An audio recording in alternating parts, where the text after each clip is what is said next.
negara untuk mencari opsi-opsi kebijakan dan langkah tindaknya di lapangan. Selain itu, ADB juga menerbitkan berbagai knowledge product seperti proyeksi ekonomi, ringkasan kebijakan, studi kasus, dan lain-lain sejak awal masa pandemi.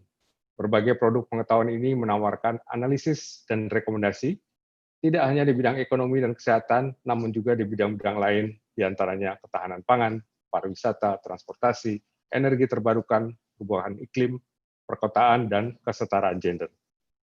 Dalam waktu dekat, ADB juga akan meluncurkan panduan teknis agar sektor-sektor yang terdampak oleh pandemi dapat segera pulih atau bahkan pulih lebih baik lagi, atau yang sering disebut sebagai Build Back Better. Ibu dan Bapak yang saya hormati, izinkan saya memberikan contoh bagaimana bantuan teknis ADB telah menghasilkan evidence-based policy atau kebijakan yang berbasis pada data dan analisa. Di Filipina, di tempat kami sekarang bermukim, ADB bekerja sama dengan pemerintah Filipina mengkaji cara memulihkan ekonomi melalui langkah-langkah pembatasan atau containment yang hampir sama dengan PSBB di Indonesia untuk menghambat penyebaran virus COVID-19. Analisa ADB melalui pemodelan biaya dan manfaat kesehatan dan ekonomi menghasilkan 12 opsi untuk mengatasi COVID-19 hingga akhir tahun 2021. Berdasarkan analisis tersebut, di Interagency Task Force pemerintah Filipina telah mengambil keputusan kebijakan dan langkah-langkah di lapangan. Ibu dan Bapak yang saya hormati, untuk mengkaji dampak pandemi bagi UMKM di Indonesia, ADB bekerja sama dengan Kadin telah mengadakan survei pada bulan April dan Mei lalu. Survei yang akan dipaparkan setelah ini memberikan gambaran real betapa seriusnya dampak COVID-19 pada UMKM di Indonesia.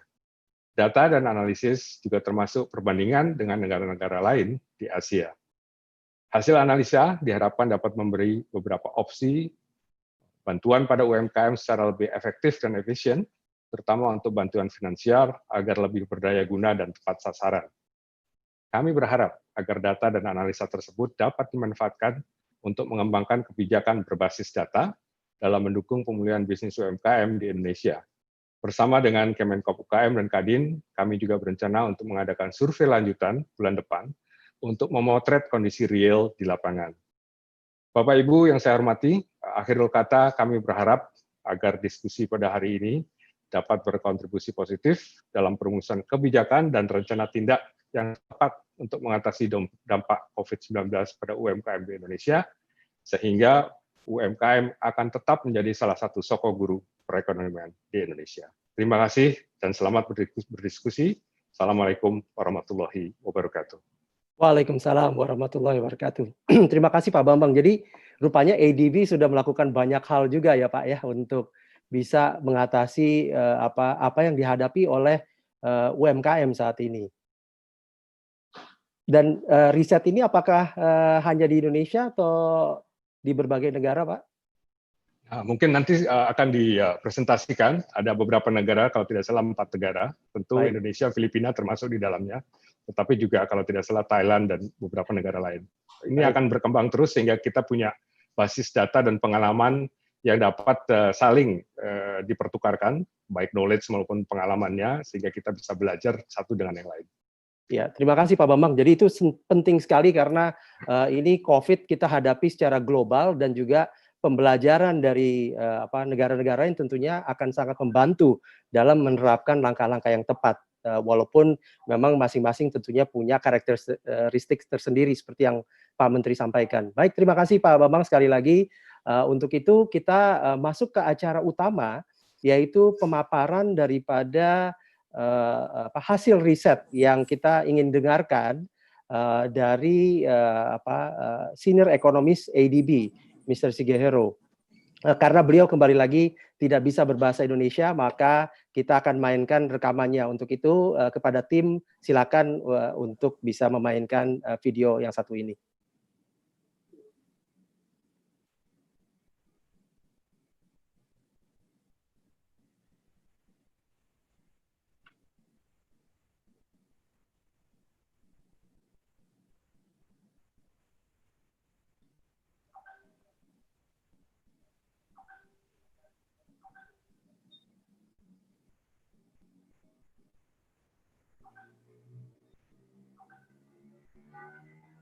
Pak Caik, videonya kayaknya belum jalan.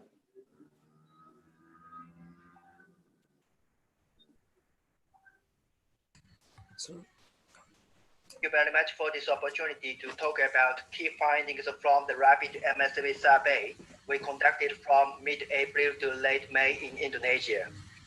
We have seen that the government of Indonesia has already implemented large-scale stimulus packages in response to COVID-19, which include micro, small, and medium-sized enterprise or MSME support measures such as debt restructuring, soft loans, special guarantees, and corporate tax reduction. According to the Bank Indonesia's business survey in the first quarter of 2020, business activities have stalled in several economic sectors as a result of compressed demand and supply disruptions caused by COVID-19. MSMEs are the backbone of the national economy, but fragile entities against external shocks. It is necessary for the government to understand their real conditions to set right policy measures. So the main objective of our study is to assess the initial 2 months impact on MSME operations during the COVID-19 pandemic in Indonesia, and to explore possible policy options to support the government's evidence-based policy making for rescuing affected MSMEs in the country.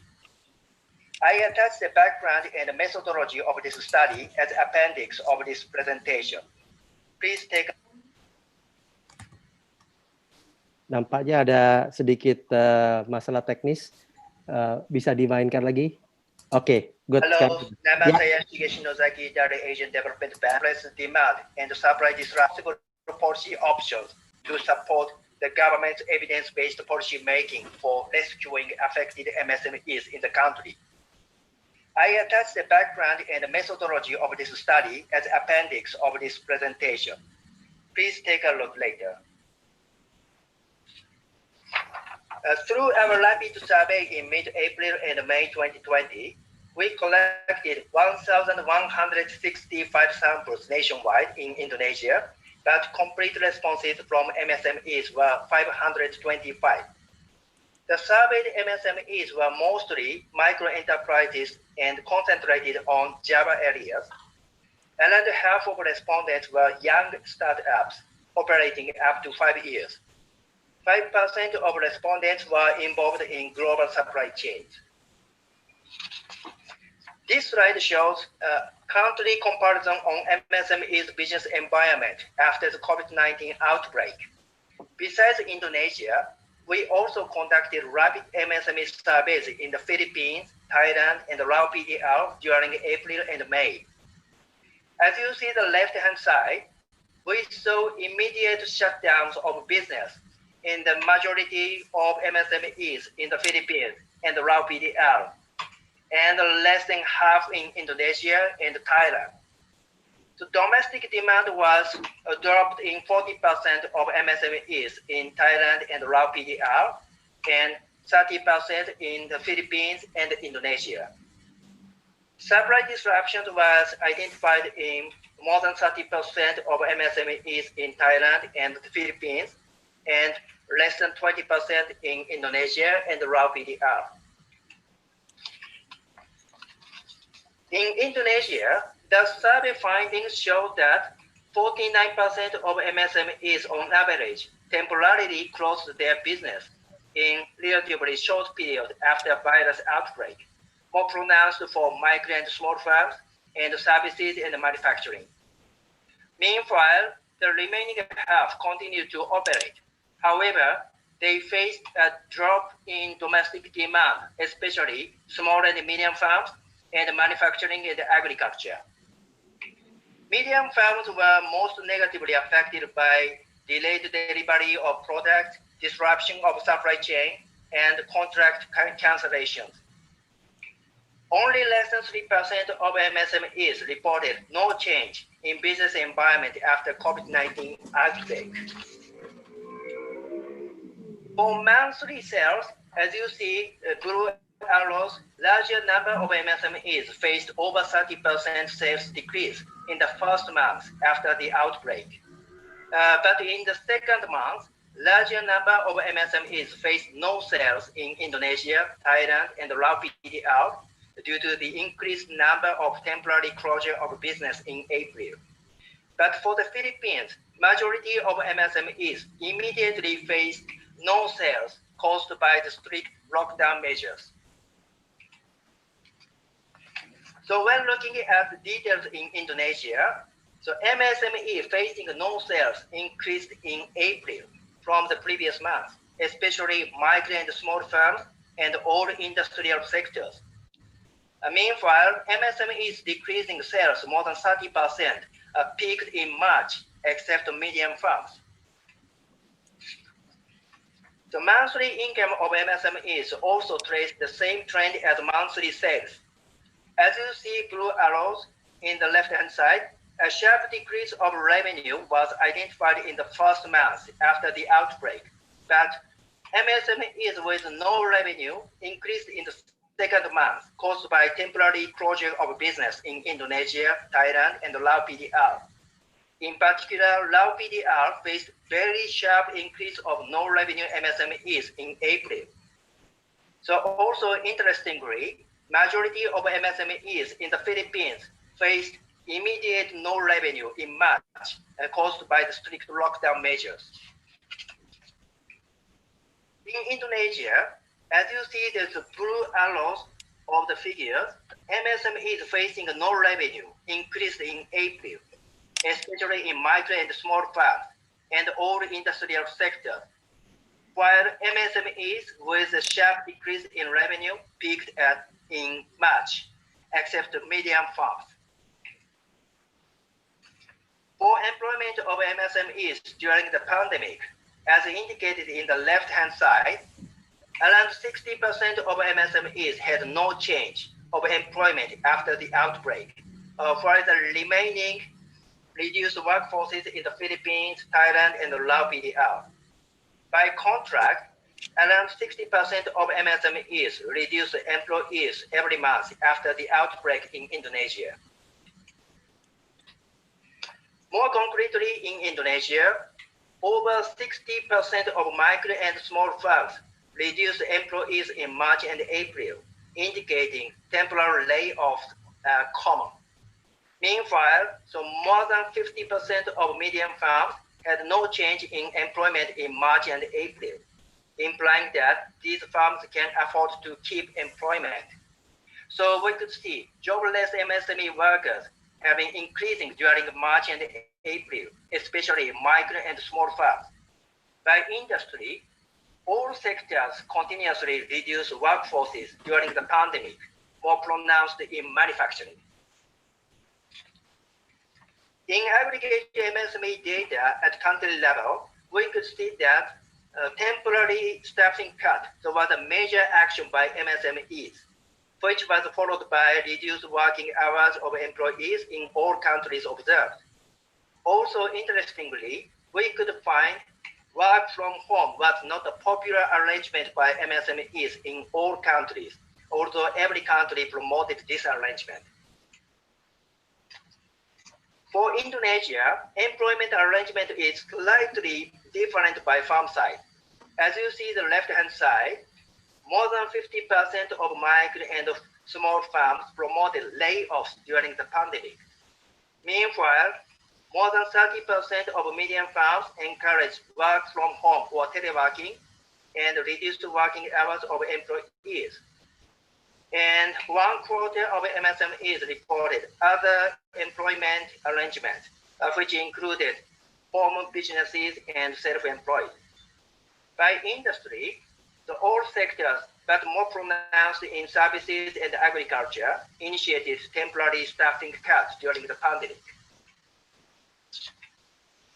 This slide shows the total wage payments to employees by MSMEs in country comparison. As you see, visibly, the long bar in the left-hand side, more than half of MSMEs suspended wage payments to employees after the outbreak in Indonesia and the Philippines. And looking at the right side of the figure, more than 1/3 of MSMEs reported no change of monthly wage payment in Thailand and Lao PDR. For Indonesia, a relatively large number of MSMEs suspended wage payments to employees during the pandemic, more pronounced for micro enterprises and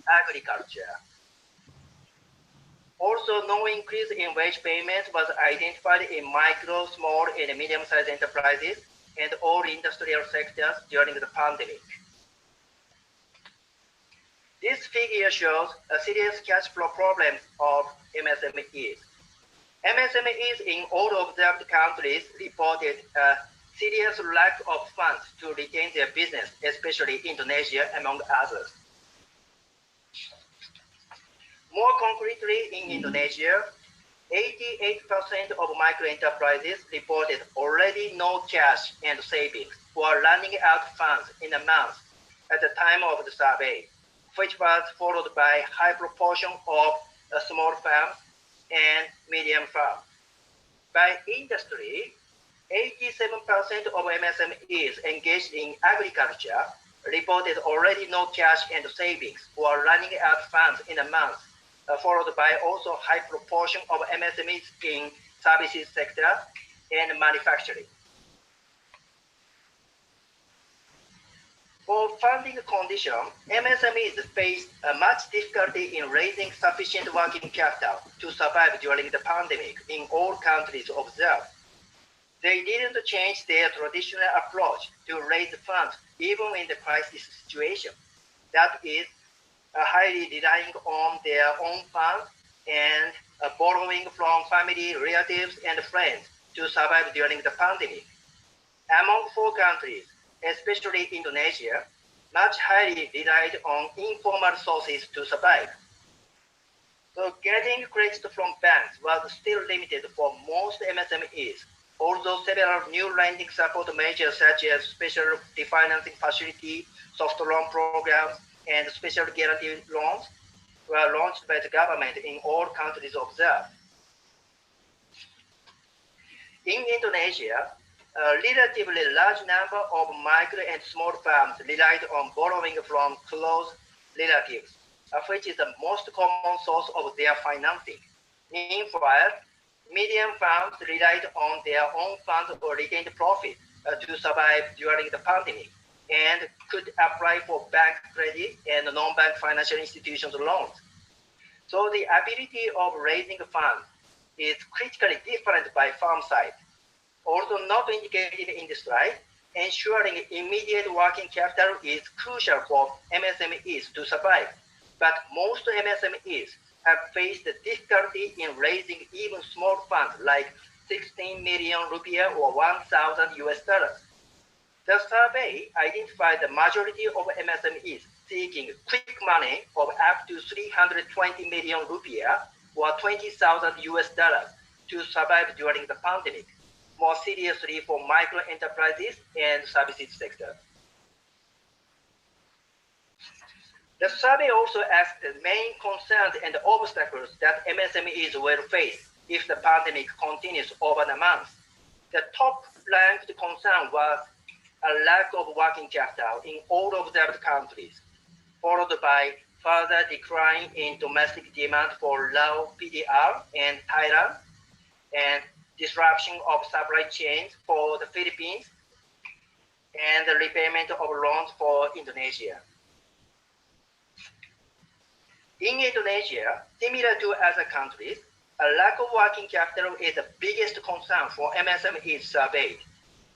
75% of MSMEs on average reported a lack of working capital as a top-ranked concern to retain their business, which was followed by repayment of loans and further decline in domestic demand, especially small and medium farms and manufacturing and agriculture.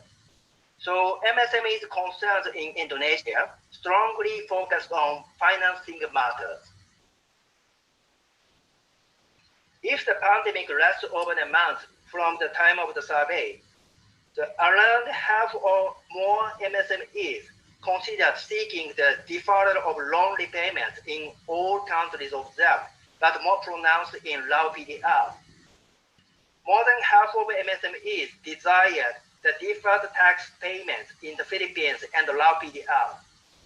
Near half of MSMEs considered further layoffs and wage cut of employees in Thailand. And 1/5 of MSMEs considered applying bankruptcy in Indonesia, This is the largest share among other countries. In detail, 47% of Indonesian MSMEs on average desire the deferral of loan repayments if the COVID-19 crisis lasts over a month from the time of the survey. All industrial sectors also desired the deferred loan repayments at the top rank. Meanwhile, more than half of medium firms considered wage cut of their employees. 1/3 of small firms desired the deferral of tax payments. 40% of MSMEs in manufacturing considered wage cut of employees. Among 21 options of policy measures, we identified that most MSMEs strongly desired financial support measures from the government in all countries observed. As a clear message from MSMEs, more than 90% of them desired zero interest rate and collateral-free loans across all countries observed. Subsidies, cash transfer, and grants were the second ranked in Indonesia, the Philippines, and Thailand. As you can see in this figure, similar to other countries, Indonesian MSMEs desire zero interest rate and collateral-free loans as a top-ranked measure, which was followed by subsidies, cash transfer, and grants for business recovery. And as a special remark, 90% of MSMEs surveyed sought exit finance to restart their business, signaling the potentially large number of bankruptcies in Indonesia. So this is a summary I discussed in this presentation. Please take a look at this slide later. So based on the survey findings I discussed here, I'd like to raise 7 points for policy implications to support MSMEs in Indonesia during the pandemic. First is to further elaborate assistance to focus groups to encourage the effective use of limited budget and support the most devastated groups of firms, sectors such as manufacturing, traditional trade, accommodation, tourism, and transportation, and areas. The government already addressed this point in the economic stimulus packages, but if the pandemic is prolonged further, more detailed allocation of budget to focus groups devastated by COVID-19 and associated quarantine measures is required.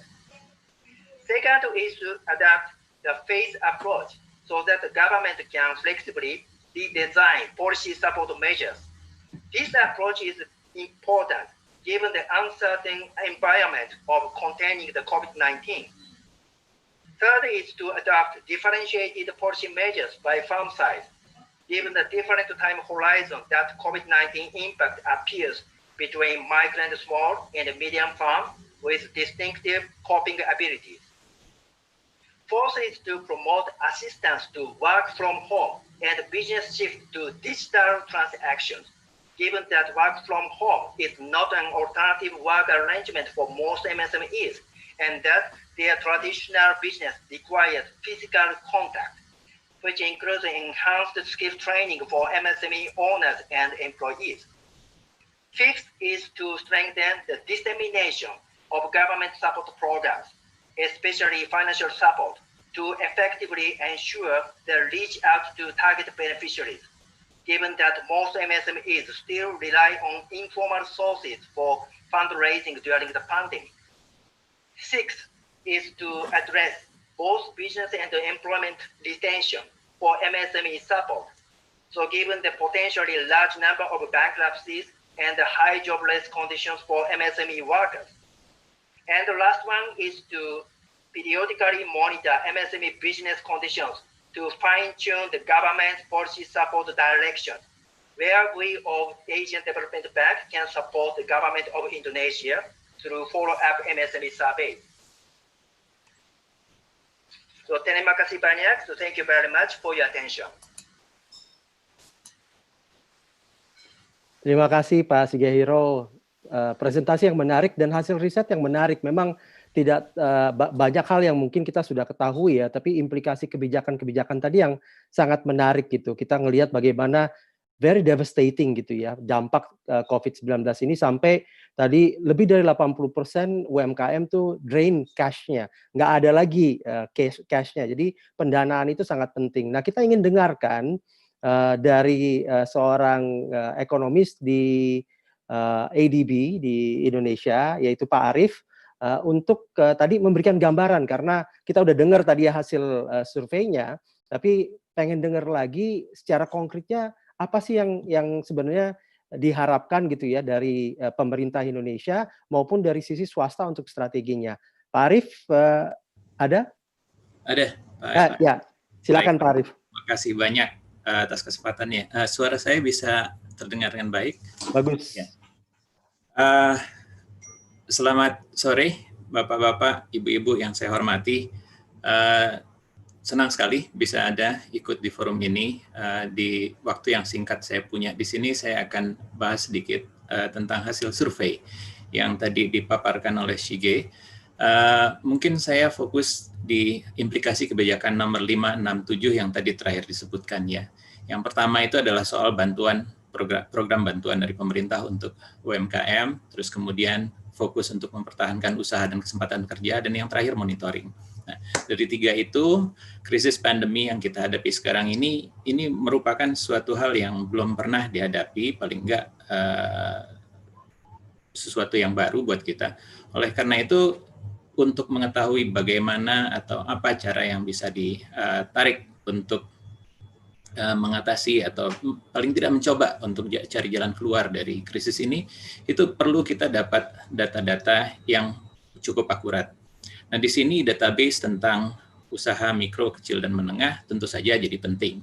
Tapi di samping itu, bukan sekedar hanya database-nya yang penting, tapi juga kita memerlukan informasi yang paling akurat, paling terakhir, dan paling mutakhir. Nah, ini yang seringkali susah didapat. Nah, survei cepat yang dilakukan oleh Shige dan oleh ADB itu kebetulan bisa menjadi salah satu alternatif cara yang bisa diambil. Memang karena namanya survei cepat, ya tergantung sekali sama siapa yang merespon survei tersebut, dan juga nggak bisa terlalu banyak, nggak bisa ambil sampel, ambil populasinya. Tapi yang saya bisa katakan di sini adalah struktur dari survei ini paling tidak mengikuti struktur profil karakteristik dari usaha mikro, kecil, dan menengah Indonesia berdasarkan hasil studi BPS, hasil survei BPS di tahun 2016. Jadi representativeness-nya adalah paling tidak. Nah, dari survei ini yang menarik untuk ditarik buat kasus Indonesia itu adalah bahwa semua UMKM merasakan pukulan berat. Tentu saja bukan cuma di Indonesia ya, tapi di Indonesia itu juga terasa. Nah, pukulan berat ini ada muncul dari berbagai macam hal. Yang pertama, penurunan permintaan. Terus kemudian ada penurunan aktivitas logistik ketika ekonomi aktivitasnya mulai dibatasi. Ujung-ujungnya masuk ke pembatalan kontrak. Nah, hal ini paling keras dirasakan oleh usaha dengan skala menengah dan bergerak di sektor manufaktur. Tapi yang lain juga sama. Hanya dari respon yang diterima pada survei cepat kemarin ini, usaha yang paling kena itu yang bergerak di sektor manufaktur dan berskala menengah. Ujung-ujungnya adalah penjualan turun. Dan oleh karenanya pendapatan usaha UMKM itu juga mengalami drop secara signifikan. Nah, ketika mencoba mengatasi hal tersebut, hal yang dilakukan adalah salah satunya dengan melakukan penutupan sementara dari usaha. Itu khususnya banyak terjadi di usaha mikro dan kecil. Sementara untuk usaha kelas menengah, itu mereka lebih cenderung untuk tidak menutup, tapi melakukan hal-hal lain. Salah satunya adalah dengan pemotongan biaya-biaya lewat pengurangan upah, misalnya. Nah, pengurangan pekerja lewat pengurangan jam kerja itu banyak terjadi di usaha-usaha kelas menengah, sementara kalau usaha mikro dan kecil itu lebih banyak ambil solusi dengan pemutusan hubungan kerja. Paling tidak sementara atau permanen. Jadi di situ cara mereka untuk memotong biaya yang harus dibayar sebagai akibat penurunan pendapatan. Nah, pengurangan kesempatan kerja ini diikuti dengan pemotongan upah, khususnya di sektor-sektor yang kelas menengah. Mungkin ini ada kaitannya dengan aturan ketenagakerjaan yang ada di Indonesia yang menyebabkan sektor-sektor usaha yang bergerak secara formal itu tidak dengan mudah bisa memutuskan hubungan kerja. Nah, yang menjadi permasalahan utama sekarang adalah kondisi keuangan UMKM di Indonesia itu cenderung sangat mengkhawatirkan dan kelihatannya lebih mengkhawatirkan dari 3 negara lain yang juga disurvei pada saat yang bersamaan. Hampir 80% tadi kalau dilihat pada bulan Mei itu sudah either tidak punya dana lagi untuk melanjutkan usaha atau cuma punya cadangan dana cukup untuk 1 bulan ke depan. Artinya kalau kita lihat 1 bulan ke depan di bulan Mei, ya sekarang mungkin udah nggak ada dananya lagi. Nah, ini yang mengkhawatirkan, terutama di sektor usaha mikro. Pendanaan umumnya itu bersumber dari dana-dana pribadi dan laba ditahan. Itu di keempat negara yang disurvei. Nah, di Indonesia, dana pribadi dan laba ditahan ini seringkali juga muncul dari atau datang dari pinjaman informal melalui keluarga dan teman. Sementara pinjaman dari sektor perbankan atau sektor keuangan formal itu sulit didapatkan, terutama di Indonesia. Di Indonesia hasil survei menunjukkan bahwa di Indonesia lebih sulit untuk mendapatkan pendanaan dari sektor finansial formal dibandingkan 3 negara lainnya. Hal ini tentu saja sangat mengkhawatirkan dan memang juga muncul sebagai salah satu hambatan terbesar yang dihadapi oleh UMKM di masa krisis. Di situ, survei menunjukkan bahwa kekurangan modal kerja itu merupakan salah satu permasalahan terberat yang dirasakan sekarang. Hambatan besar lainnya adalah tentu saja penurunan permintaan produk-produk atau jasa-jasa yang dihasilkan oleh UMKM kita. Nah, 2 hal yang muncul di sini. Untuk yang terakhir, yang pertama munculnya adalah kalau seandainya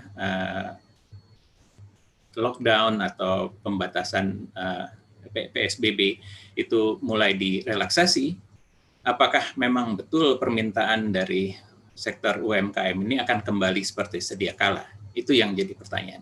Kalau tidak, apa yang harus dilakukan? Nah, dari situ mungkin ada beberapa hal yang bisa diambil untuk ke depan, kebijakan ke depan. Yang pertama, menurut saya tentu saja di samping apa yang tadi sudah disampaikan di presentasinya Sige, ya, tentu saja koordinasi lintas sektor itu sangat diperlukan. Contoh yang paling rendah adalah contoh yang paling mudah adalah untuk mengembalikan permintaan hasil produk dan jasa UMKM. Kita perlu konsumennya ada untuk itu. Nah, konsumen yang ada ini salah satunya atau mayoritasnya datang dari pekerja-pekerja yang juga mungkin bekerja di sektor-sektor UMKM yang sekarang sedang dirumahkan dan tidak menerima income.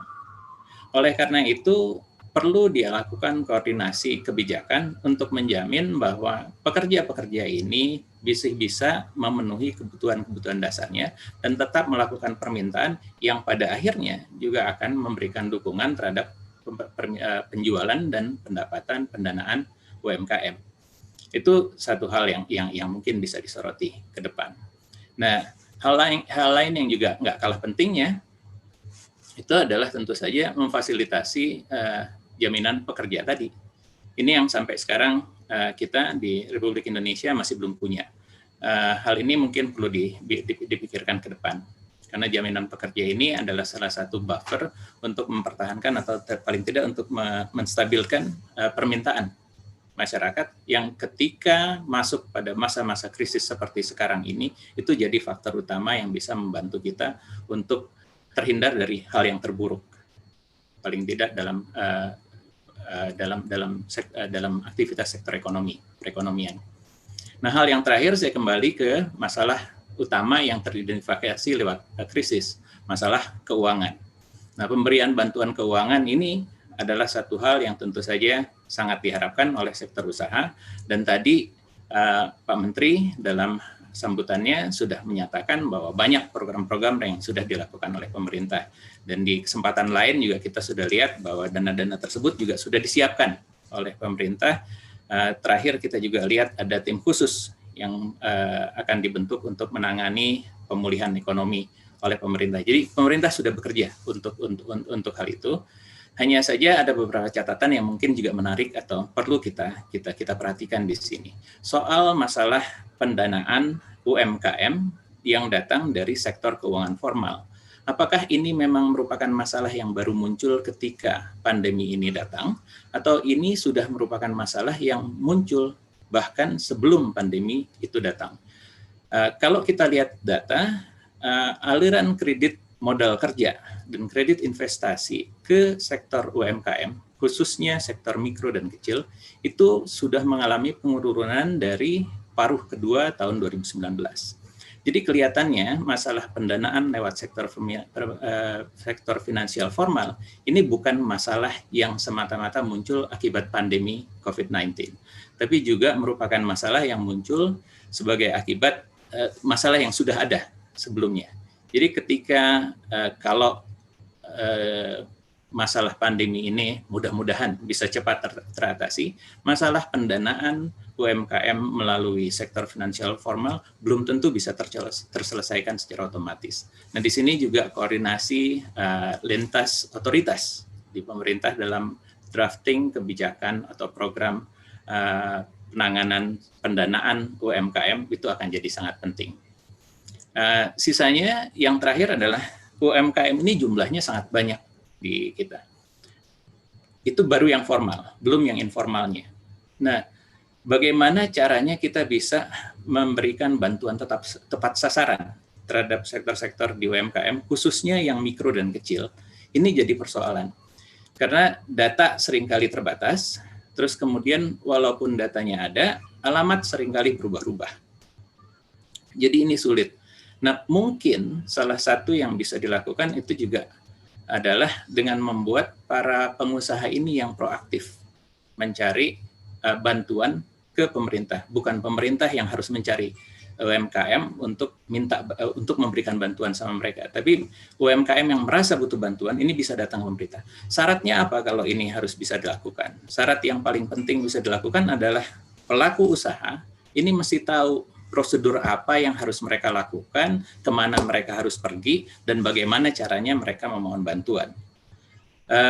Di Filipina kebetulan 2 minggu terakhir ini itu secara berturut-turut sempat saya dapat SMS short message service lewat mobile phone saya yang bilang bahwa ini SMS datang dari Department of Finance untuk semua orang yang berusaha atau mempunyai usaha dan mempunyai permasalahan dalam kelanjutan usahanya.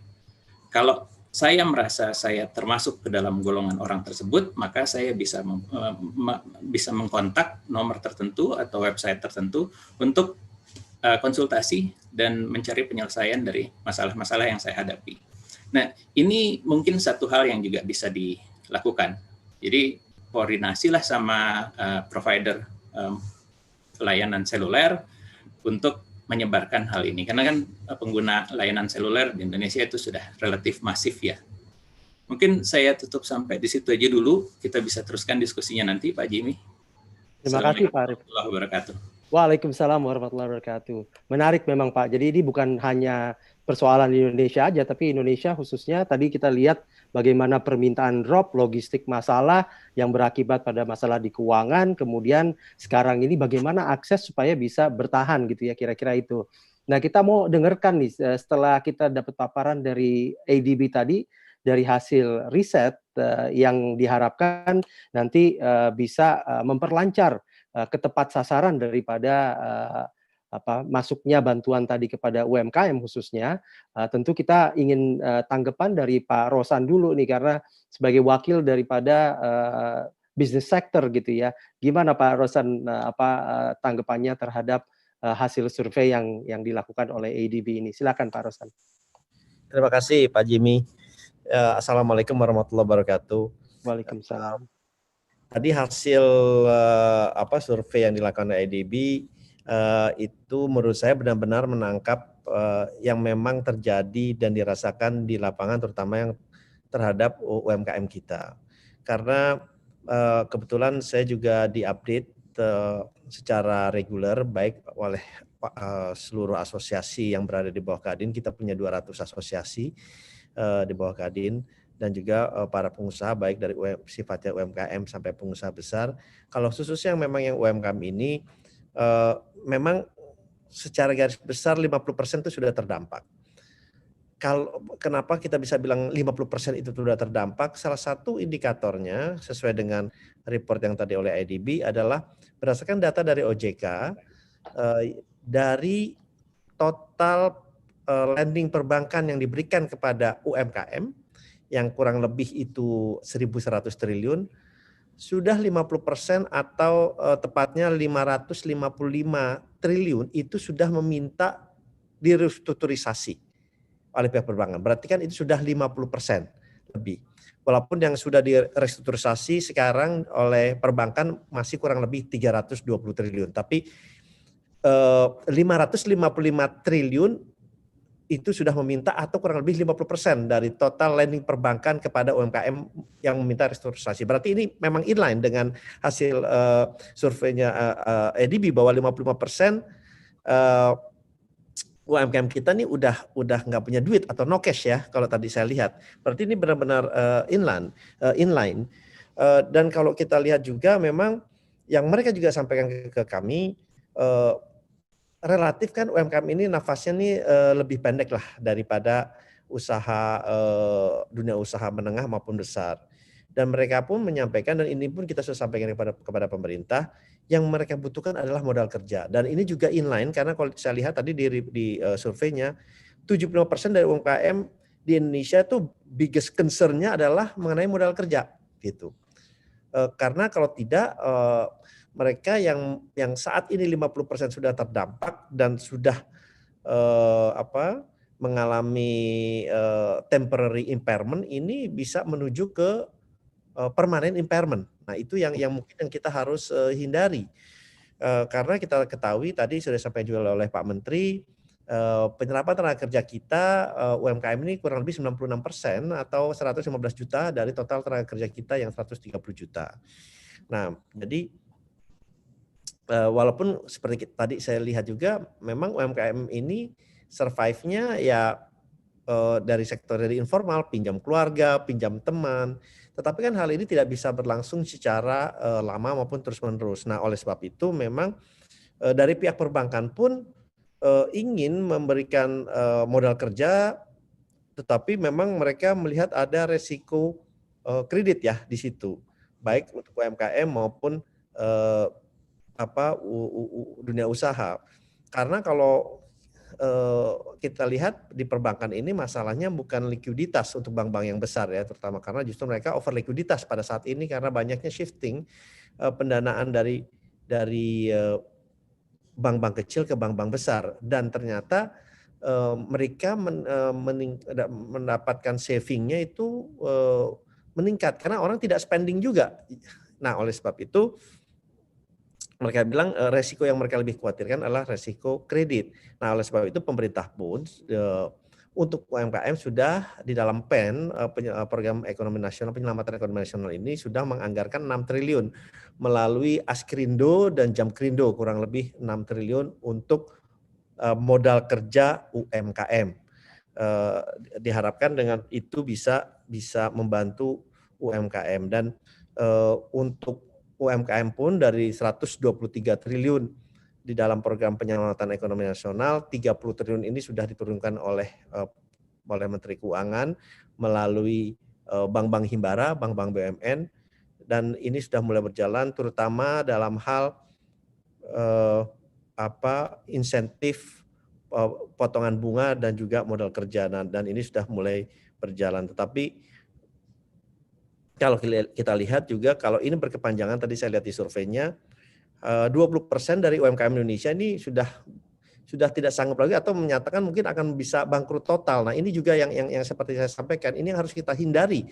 Jangan sampai ini menjadi permanent impairment karena kalau 20% ini sudah menyatakan tidak sanggup dan mereka bangkrut, kembali lagi dampaknya ini ke faktor penyerapan tenaga kerja kita.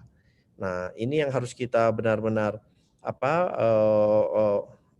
cari solusi terbaiknya, karena memang faktor penambahan orang yang tidak bekerja karena dirumahkan dan di PHK ini akan terus berjalan, walaupun sekarang dengan adanya PSBB ini agak membantu karena sekarang para pekerja yang dirumahkan ini sudah mulai bisa dipekerjakan kembali, terutama di sektor-sektor seperti makanan minuman, walaupun belum mencapai titik yang optimal ya, karena memang masih agak jauh perjalanannya ke situ. Tapi kembali lagi saya rasa ini cukup inline.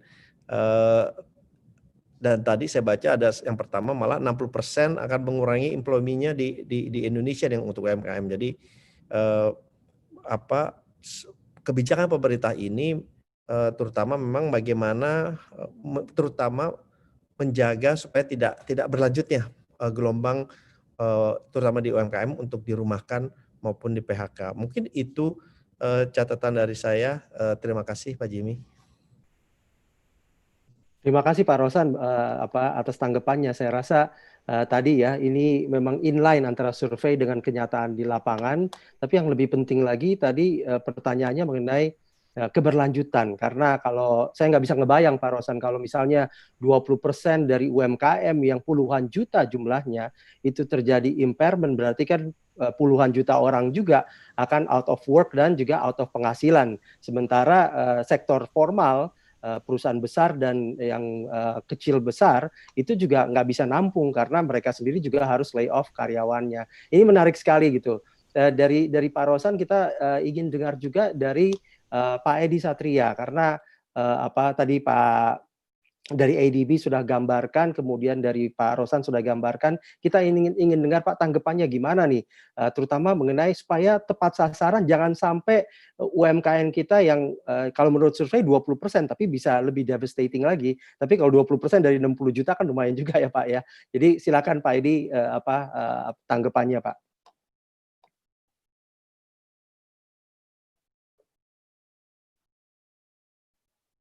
Tolong di unmute Pak, masih mute Pak Edi.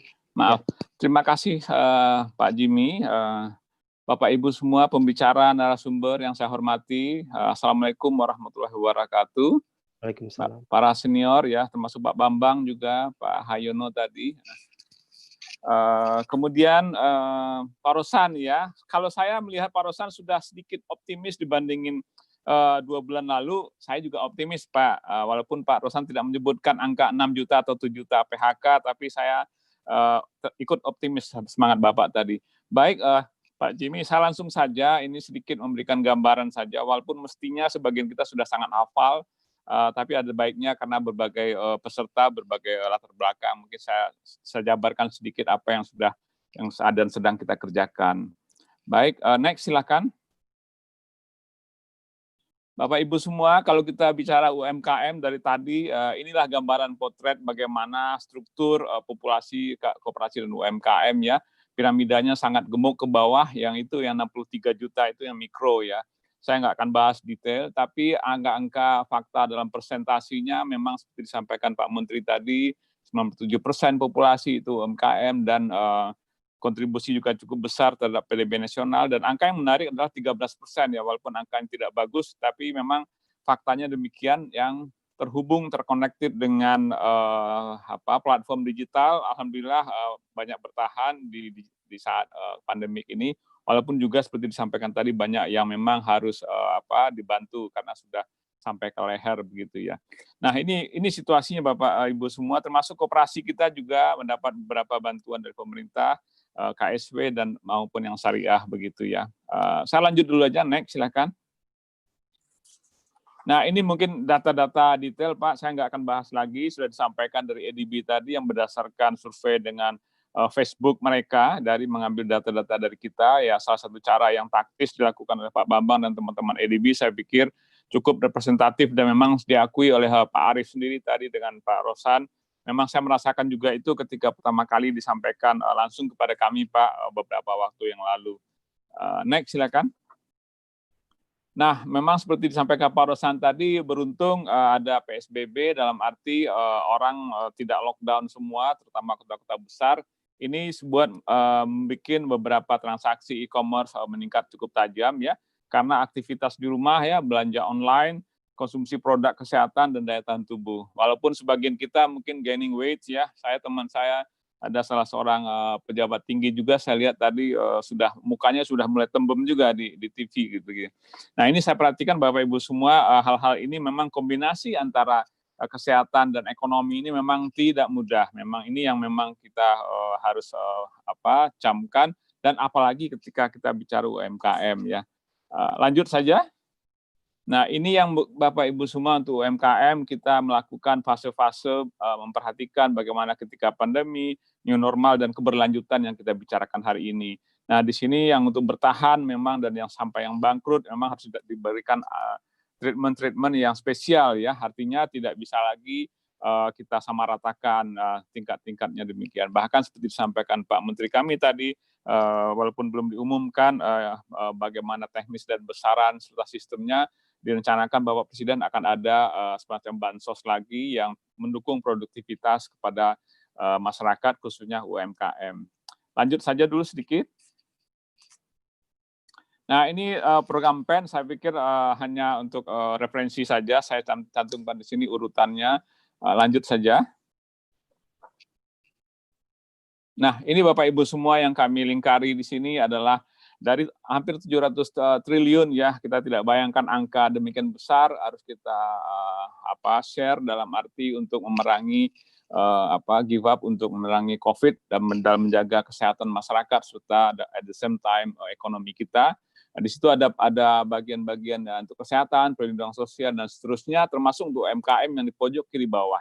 Semua sudah hafal angkanya, paling gampang mengingatnya ya. Angka koma aja diganti dengan angka 5, jadi 1, 2, 3, 4, 5, 6. Jadi 1, 2, 3,46. Bapak Ibu semua, inilah yang disebutkan tadi Pak Rosan, ada komponen 5 triliun di sana untuk IJP ya, jaminan dan yang dilakukan oleh Askrindo dan Jamkrindo.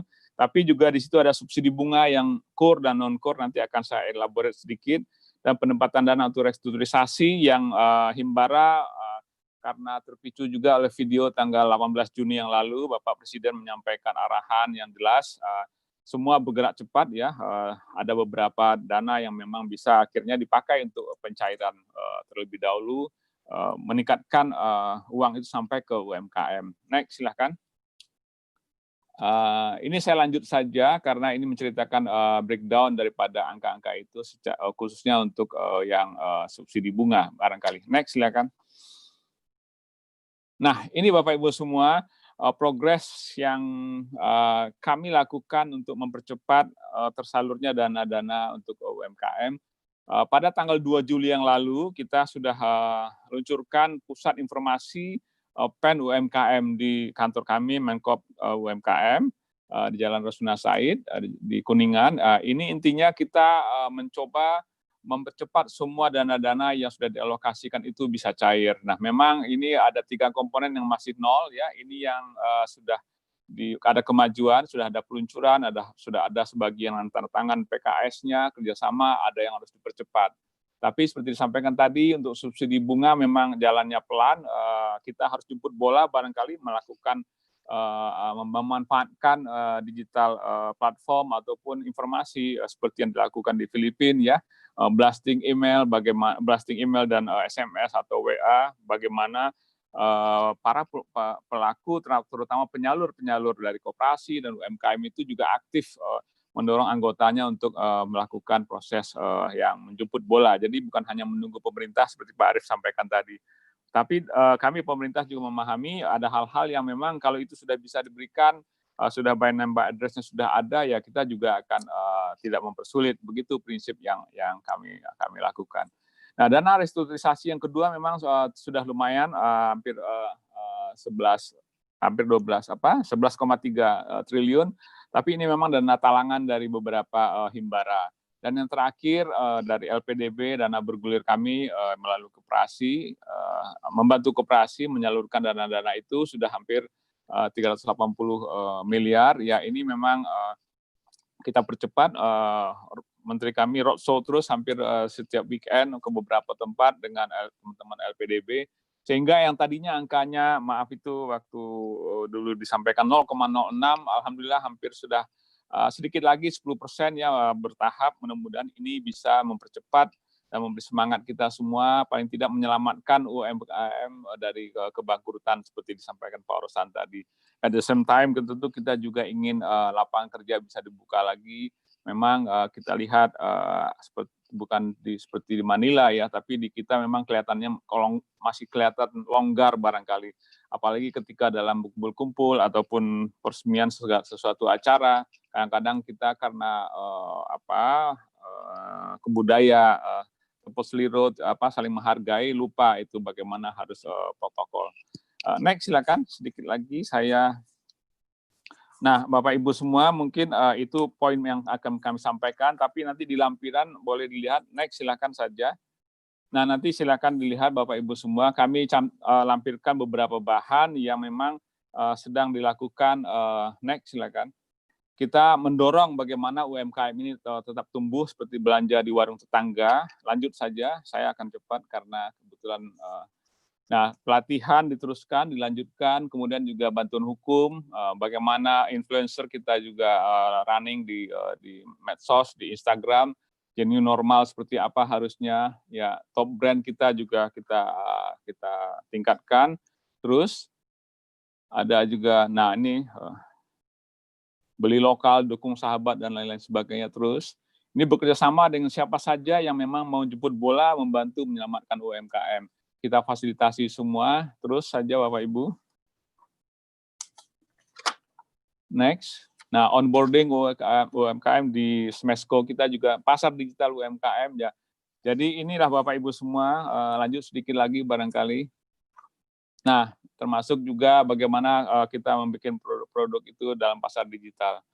Pak Jimmy, Pak Bambang, Bapak Ibu semua, Pak Hayono, dan para senior yang saya hormati, mungkin itu yang bisa kami sampaikan. Intinya memang pemerintah sekarang terus terang memperhatikan underline yang disampaikan Pak Arief dan Pak Rosan tadi, bagaimana kita berkoordinasi sesama kementerian ya. Kalau kami kebetulan sekarang dari Menko pindah ke Kemenkop ini ya memang jadi semakin mikro. Untuk itu sebenarnya kita jauh-jauh hari sudah antisipasi tanggal 2 Juli kita luncurkan saja pusat informasi kita, dan kita berkoordinasi internal sebagai kementerian negara yang mungkin cakupannya tidak luas, tapi harus paling tidak berkoordinasi dengan 18 KL lain terkait dengan UMKM. Nah, ini kita lakukan karena melihat kami nggak mau menunggu ya, kalau menunggu kan baru kemarin diumumkan ya. Jadi kita sudah bergerak sehingga insya Allah ini semua bisa dipercepat. Memang tadi ada disebutkan by name by address itu memang tidak mudah Bapak Ibu semua, data menjadi kendala kita. Nah, mungkin teman-teman nanti yang punya expertise di data dan lain-lain sebagainya untuk bisa mempercepat langkah-langkah semua ini bisa bekerjasama dengan kami, berkolaborasi. Kata kuncinya adalah kolaborasi untuk keberlanjutan ya. Demikian Pak Jimmy, saya memang agak cepat karena kebetulan sedang di Semarang mendampingi anggota Dewan, tapi tadi juga diminta Pak Menteri juga mengawal ini. Jadi saya mau pamit abis ini, kalau ada pertanyaan nanti dititipkan saja Pak. Terima kasih Pak Bambang dan teman-teman ADB. Sekali lagi, I really support your study. So keep in touch. Thank you very much. Wassalamualaikum warahmatullahi wabarakatuh. Mabuhay. Waalaikumsalam warahmatullahi wabarakatuh. Mabuhay Pak Edi. Terima kasih dari Semarang. Jadi Bapak Ibu, tadi kita sudah dengarkan bagaimana pemerintah juga sudah punya banyak program yang memang masih banyak yang harus didorong karena tadi serapan anggarannya masih di bawah 10%. Yang kita harapkan tentunya adalah percepatan karena ya banyak UMKM yang nggak bisa nunggu gitu, dan itu jumlahnya besar tadi yang sekarang udah drain cash-nya. Nah, kita pengen dengar langsung juga nih dari pelaku UMKM, seorang womanpreneur, seorang socialpreneur yang memang berkecimpung di dunia usaha kecil gitu ya, punya usaha sendiri. Gimana di lapangan sana, karena tadi kan Pak Rosan udah nyampaikan gambaran tentang kondisi, kemudian bank juga sekarang sebetulnya udah sedang mendorong, pemerintah juga sedang mendorong, tapi terasa nggak sih Mbak Rizka bantuan-bantuan atau upaya-upaya bantuan itu? Silakan Mbak Rizka. Oke, terima kasih luar biasa. Good afternoon for all, and then selamat sore ya, sudah menjelang sore buat semuanya. Terima kasih saya sudah diberikan kesempatan untuk sharing. Perkenalkan, saya Rizka Rahmatiana, saya juga pelaku UMKM ya. Kebetulan saya juga usaha di keripik. Ya, ada keripik Zaman Now bekerja sama dengan Ria Ricis, dan ada juga pabrik keripik, saya juga partnership. Keripiknya ada keripik Kingkong by Raffi Ahmad, ada juga keripik Nagitos by Nagita Slavina, dan kebetulan saya founder dari Rumah Kreatif. Nah, Rumah Kreatif ini adalah sarana untuk para UMKM untuk men-scale up bisnisnya. Jadi saya membantu para UMKM untuk mendistribusikan, mempromosikan, juga untuk mengakses permodalan untuk para UMKM. Nah, untuk saat ini selama pandemi COVID-19 ya banyak UMKM yang terdampak ya. Mungkin yang masih stabil dan mungkin ada penurunan, sedikit penurunan tapi nggak terlalu drastis, masih di makanan dan minuman ya. Tapi kalau UMKM yang lainnya itu mengalami dampak yang luar biasa. Tapi ada support juga dari pemerintah, dan kemarin juga saya bekerja sama dengan APJI ya, dan juga BUMN, itu ada dana dari pemerintah yang memang bisa disalurkan, diserap dalam waktu 3 bulan dengan nilai 30 triliun, dan itu kebetulan bekerja sama dengan organisasi kami ya, yaitu di APJI dan Rumah Kreatif untuk mengumpulkan para UMKM yang membutuhkan permodalan. Jadi kami kemarin MOU ya dengan pemerintah ya, dan juga MOU dengan BUMN, salah satu lembaga bank juga, itu untuk menyerap bantuan dari pemerintah. Jadi fungsi kami ini adalah membantu tadi akses permodalan ya, dari baik itu dari lembaga non bank dan lembaga bank. Nah, yang kami lakukan ya, yang Rizka lakukan sebagai founder Rumah Kreatif di sini, selain juga membantu mendistribusikan, mempromosikan, dan mengakses permodalan untuk para UMKM, kami juga membantu mereka untuk mengdigitalisasi produknya atau digitalisasi usahanya. Ibaratnya yang tadinya produknya offline, tetap berjualan offline, tapi untuk membantu meng-scale up bisnisnya, meng-scale up omsetnya, dengan cara kita membantu mereka untuk membuatin konten di sosial media. Kita membantu mereka juga untuk para UMKM untuk membuat foto produk yang menarik dengan foto produknya gratis dari kami, ya, dan juga membantu membuatkan website. Ya, semuanya itu gratis dari pihak Rumah Kreatif. Bagi teman-teman UMKM yang ingin disupport bisnisnya, boleh langsung juga nanti DM di Instagram saya @inirieska ya, dan kami akan membantu dan juga bisa menjadi member dari Rumah Kreatif. Dan setiap hari saya juga mengadakan webinar live yang sebentar lagi juga bakal live ya. Itu kita kasih gratis secara cuma-cuma ya, baik itu secara pemasaran bisnisnya dan webinar secara meng-scale up bisnis di sosial media, bagaimana manajemen bisnis ya, bagaimana juga melakukan pemasaran, bagaimana juga untuk mengakses permodalan baik di non-bank dan lembaga bank, seperti itu. Dan Rumah Kreatif ini sudah berjalan ya kurang dari 1 tahun sebenarnya, dan kita itu memang aktif setelah COVID-19 kemarin. Jadi biasanya saya mentoring itu offline, datang ke suatu tempat di universitas, kemudian di lembaga pemerintah dan lembaga non pemerintah juga kami datang untuk misi mentoring. Tapi karena COVID-19 kemarin, kita langsung mengadakan webinar setiap hari, baik itu webinar lewat Zoom, YouTube maupun dari Instagram. Begitu, Pak. Mungkin bisa membantu para UMKM juga ya, dari Rumah Kreatif Planner kami dan dari Kenal Sapa untuk meng-scale up para UMKM dan juga menjembatani antara UMKM dengan lembaga pemerintah untuk mengakses permodalan. Wah, keren Mbak Rizka. Tadi kita dengarkan Pak Menteri bilang bahwa baru 13% nih jangkauan UMKM terhadap digital, sementara yang lainnya masih offline gitu, dan karena harus stay at home kebanyakan, jadi pengaruh gitu ya. Jadi terima kasih nih udah sharing sama kita. Jadi kita dengar gimana Mbak Rizka ini tetap bertahan gitu kan. Tadi bukan bagian daripada yang kayaknya ke cash drain. Kalau kelihatannya sih tampangnya sih masih fine aja gitu ya. Uangnya nggak kekurangan gitu. Jadi alhamdulillah, dan kebetulan karena COVID-19 kemarin, akhirnya mau nggak mau kita membuat program reseller. Jadi bekerja sama dengan para influencer ya di Instagram maupun influencer di YouTube dan juga dari Rumah Kreatif. Jadi kita membuat program reseller. Jadi sampai saat ini sudah terkumpul 1.150 reseller ya. Wow. Kita kumpulkan di grup ya, grup online namanya Telegram ya aplikasinya yang kita pakai. Jadi semua UMKM tuh boleh berjualan di sana Keren, produknya. Nah, keren. jadi kalau misalnya UMKM yang terdampak COVID-19 yang susah berjualan, yang bingung, akhirnya kita menjembatani antara UMKM tadi ya dengan masukan ke grup reseller tadi. Jadi teman-teman UMKM feel free, bebas tanpa ada biaya sedikit pun untuk menjual produknya.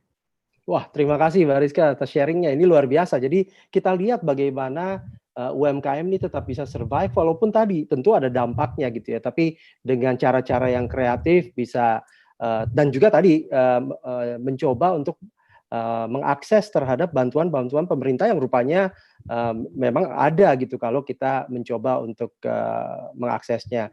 Baik, ini keempat penanggap ini udah semua memberikan tanggapan, tapi mudah-mudahan masih bisa tetap stay tune ya, karena nanti mungkin ada pertanyaan-pertanyaan. Kita mau ini membuka kesempatan, sekarang waktunya pas ini 2.34 gitu ya, lebih cepat 1 menit dari rundown kita. Kita ada waktu kurang lebih 25 menit untuk beberapa penanya nanti. Saya akan buka dulu chatnya, dan kelihatannya di sini ada tanggapan dari Pak Emil Arifin nih. Apa Pak Emil masih ada? Kalau misalnya Pak Emil mau menyampaikan tanggapan atau mungkin pertanyaan kepada salah satu panelis, silakan Pak Emil. Pak Emil masih ada? Pak Emil Arifin? Beliau ini adalah direktur utama dari Dani Prisma Group yang punya Yami Yofit ya. Sorry Pak Jimmy. Silakan Pak. Sorry saya lagi ada meeting juga tadi barusan. Oke Pak. Enggak, tadi saya udah menyampaikan di beberapa di chat ya mengenai tadi kita di masa pandemik ini kan persoalannya tadi diungkapkan oleh Pak Menteri ada kita harus berubah usaha, berubah macam-macam gitu ya. Dan ini sekarang dengan adanya NIB, dengan adanya peraturan izin-izin ini menghambat banyak teman-teman pengusaha yang begitu dia berubah, dia harus mengikuti ini itu. Akhirnya ada yang sampai Bapak nggak bisa Pak, harus bikin PT baru. Bayangin tuh Pak, bikin PT baru, NPWP baru, habis itu ada BPJS ya harus tentukin karyawannya udah punya BPJS, masa harus punya BPJS lagi. Nah, seperti hal-hal itu yang saya kira masalah NIB, masalah surat izin-izin yang khusus itu lebih fleksibel gitu. Karena satu perusahaan itu nggak ada satu perusahaan yang usahanya cuma catering aja. Begitu dia mau berubah jadi supplier nggak bisa. Tuh, dia harus berubah NIB-nya. Nah, seperti itulah yang saya pikir harus fleksibel. Tidak hanya satu, boleh misalnya NIB, tapi boleh 3, 4, atau 5 jenis usaha.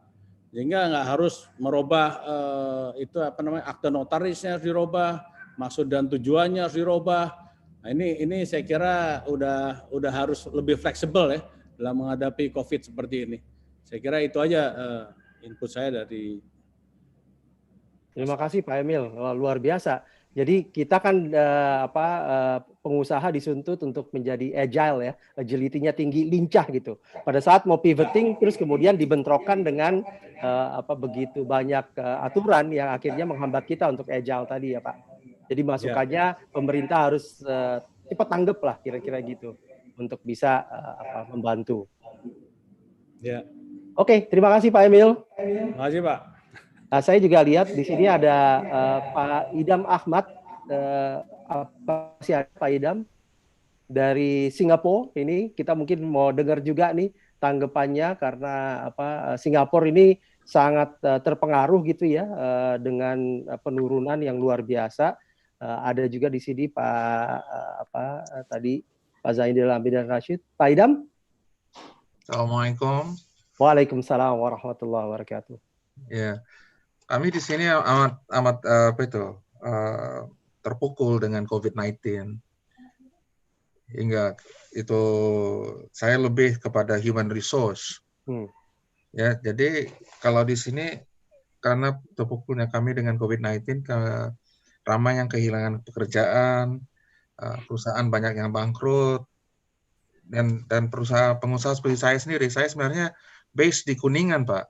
Oh, oke. Tapi sekarang sudah 4 bulan berada di Singapura, nggak bisa pulang ke Kuningan. Jadi everything is upside down for us, because kita itu perusahaan work skills kan.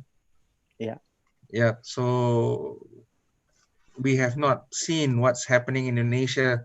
No updates, whether there are any changes. Ada perubahan dari yang seperti yang tadinya itu, sama ada MTWP-nya harus ditukar, and if we are doing training, we're going online training, a lot of things. So we anticipate perubahan yang agak drastis di Indonesia sekarang ini. Ada masukan Pak Idham untuk pemerintah kita terhadap apa yang harus dilakukan gitu untuk membantu UMKM? Bapak juga kan terdampak. Iya, UMKM itu apa ya? Maaf ya, saya orang Singapura sih. Sorry, it's a small and medium enterprise. SMEs. Yeah. SMEs. SMEs. Okay. SMEs. Mungkin Indonesia itu different from Singapore ya. Yeah. Indonesia has a very big market. It's a very big country. So untuk recover dari COVID-19 ini lebih mudah. Kalau Singapura itu kan open economy. Yeah. Jadi kami bergantung amat pada ekonomi luar, dan ekonomi luar juga terpukul oleh COVID-19 dengan begitu hebatnya. Tapi kalau di Indonesia itu saya rasa harus dibangun dan dipercepatkan mendakapi industri 4.0. Okay. Ya? Digital ya? Industri 4.0, yes. Digital di luar Jakarta juga itu yang saya perhatikan. Kalau di Jakarta ya digital industri 4.0 itu amat pesat, amat cepat didakapi oleh rakyat. Tapi kalau di luar Jakarta itu agak slow. Ya. And sorry? Jadi masukannya itu ya, supaya mempercepat digitalization daripada dari segi enterprise. Ya, dari segi hubungan dengan pemerintah, registration of businesses, semua kan harus melalui digital, jadi secara cepat harus seperti yang tadi ada yang mengatakan harus agile, bukan saja SME, tapi pemerintah juga harus agile untuk berubah mengikut keadaan semasa. Oke, thank you so much Pak Idham. Terima kasih. Assalamualaikum. Waalaikumsalam warahmatullahi wabarakatuh. Terima kasih. Tadi juga saya dengar Pak Zainul ini mengenai Pak Zainul Abidin Rashid adalah ex senior minister dari Singaporean government di foreign affairs. Pak Zainul, cerita dong kalau di Singapura gimana dan bagaimana tanggapannya terhadap apa yang dilakukan nih sama pemerintah Indonesia. Thank you, terima kasih Pak Jimmy. Saya sungguh gembira dapat bersama-sama karena saya juga sibuk tadi ada meeting. Tapi alhamdulillah saya juga gembira Pak Idham juga dapat ikut sama, karena Pak Idham juga memang dulu pernah di Kuningan katanya di Jakarta, jadi dia juga sedikit sebanyak tahu. Saya sungguh kagum dengan usaha Pak Jimmy ini, karena saya lihat antara perkara-perkara yang perlu kita beri perhatian ialah soal komunikasi. Jadi usaha yang dijalankan oleh Pak Jimmy ini, yang mana mendapat menggabungkan dari Pak Menterinya, daripada Asia Development Bank-nya, ADB-nya, daripada swasta dan juga daripada players-nya sendiri seperti Ibu Rizky tadi ya. Ini satu usaha yang baik. Saya sebenarnya mau dengar daripada peserta daripada Indonesia, tapi saya buat sedikit ringkasannya. Yang saya lihat selain dari usaha Pak Jimmy ini, saya lihat dua perkara yang penting. Yang pertama saya katakan tadi, komunikasi. Karena saya lihat kalau Pak Idham mungkin dapat pastikan, confirm, kerana dia mengeluarkan satu chat group ya di social media. Dan kalau kita lihat dari segi perbincangan dijalankan, masih ada unsur-unsur negatif. Ya, pandangan-pandangan yang negatif yang kita tidak harus ambil mudah. Jadi kalau ada usaha-usaha dari pemerintah, daripada players di swasta untuk menangani juga pandangan-pandangan yang negatif, kerana ini akan membantu mental, dari segi persediaan mental kita juga cukup penting ya dalam bidang komunikasi, mesti ada positive attitude. Itu yang pertama. Dan dalam soal positive attitude itu seperti yang ditekankan oleh Pak Idham tadi, soal digitalization. Era norma yang baru masa depan perlu informasi, analytics, data analytics, dan juga artificial intelligence yang dapat kita garap bersama-sama untuk kepentingan bersama baik di pihak swasta maupun pemerintah. Dan akhir sekali tentang yang ditekankan oleh Pak Menteri tadi tentang dan juga para panel yang lain, collaboration kolaborasi kolaborasi antara semua pihak. Seperti kata Pak Menteri juga tadi, there's no one size fits all. Indonesia lain, Filipina lain, Laos lain, Singapura juga lain. Tapi mungkin ada juga unsur-unsur yang boleh kita dapat pelajari untuk kita timba, kita ambil untuk yang mana dirasakan relevan untuk penanganan kita sendiri. Jadi kolaborasi seperti yang tadi saya ada kirim dari koran itu tentang koran berita harian Singapura dan juga Straits Times. Dua unsur yang berlainan. Satu, usaha yang dijalankan oleh pihak yang peniaga sendiri, SMEs. Langkah-langkah perlu diambil mereka sendiri. Yang kedua, dari pihak swasta, banking dan juga pemerintah untuk kerjasama untuk menangani persoalan ini. Saya sekali lagi terima kasih, tahniah, dan saya doakan maju jaya dan sihat sejahtera untuk semua. Terima kasih. Terima kasih Pak Zainul Abidin Rashid. Jadi kita dengar bahwa tadi emang ini harus ada kolaborasi, kemudian harus ada kerjasama karena swastanya sendiri, private sector-nya sendiri harus punya strategi yang jitu untuk mempertahankan competitiveness, sementara pemerintahnya ini sebagai enabler tentunya perlu membantu untuk menerapkan dan juga menelurkan kebijakan-kebijakan yang tepat.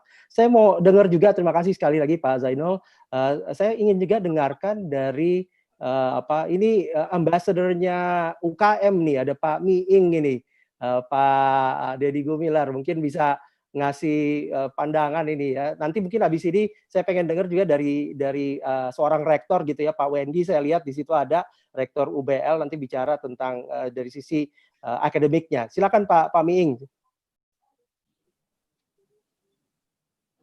Unmute dulu Pak. Silakan. Bisa dengar? Ya, silakan. Assalamualaikum warahmatullahi wabarakatuh. Waalaikumsalam. Pak Jimmy dan bapak-bapak yang lainnya, sayang tadi saya tidak mengikuti Pak Menteri, tapi Pak Jimmy sudah menyampaikan bahwa kita harus berubah. Saya kira yang pertama berubah harusnya pemerintah. Jadi baru kita akan berubah, itu satu. Kemudian yang baik Pak Rosan maupun Pak Arief sudah menyampaikan bahwa riset dari ADB ini saya kira objektif, bahkan mungkin indikator objektifnya ada, akan tetapi bukan hanya 20%, saya kira 50% itu. Yang saya ingin sampaikan berubah itu harusnya sejak awal, bahwa COVID-19 ini adalah pelengkap dari kondisi ekonomi kita yang ada, dalam pengertian yang menyempurnakan perjalanan penderitaan para pengusaha ini gitu. Jadi sebelum COVID pun memang sudah keadaannya sudah tidak cukup sehat gitu. Contoh, saya kebetulan saat ini sudah tidak jadi ambassador atau bukan lagi duta koperasi akan, tapi saya dapat kesempatan 3 tahun di membantu Kementerian UMKM sebelum Pak Rano Karno sekarang. Itu yang saya tangkap itu memang tadi sudah ada beberapa teks yang saya baca, memang kebijakan-kebijakan yang sifatnya yang tidak berubah dengan kondisi. Misalnya gini, ada tukang martabak yang setiap hari dia dapat uang keras, fresh money, setiap hari dia dagang dan melampaui batas-batas usaha lain dalam semalamnya itu, akan tetapi dianggapnya tidak bankable karena dia tidak punya neraca keuangan, tidak punya catatan keuangan, tapi uangnya ada.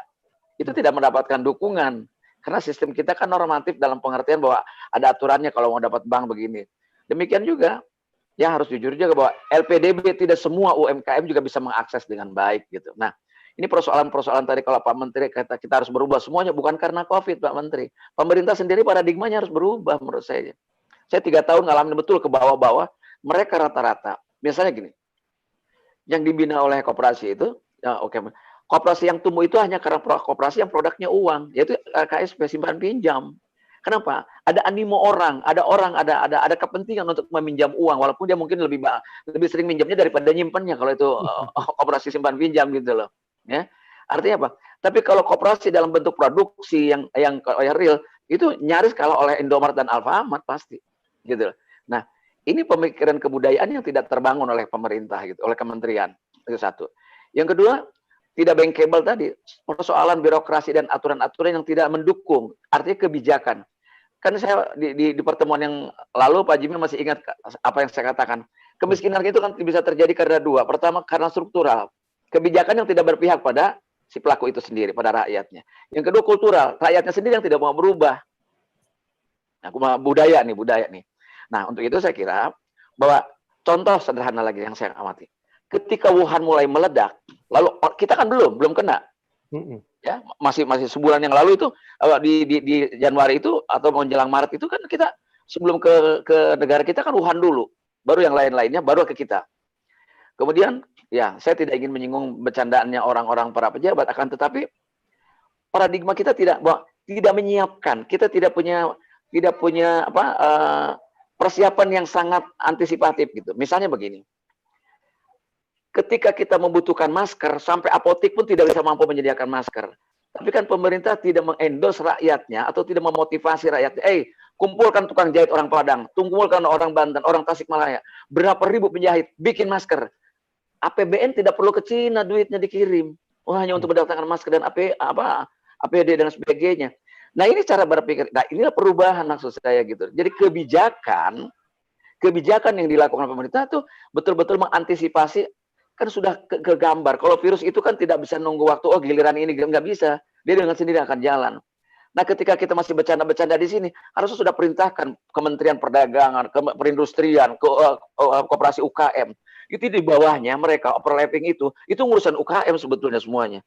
Tapi tidak ada satupun statement kementerian atau menteri yang mengatakan siapkan tukang jahit secara praktis, siapkan tukang ukur, siapkan bahan, siapkan apa, tekstil kita banyak, bikin masker, nggak usah beli keluar.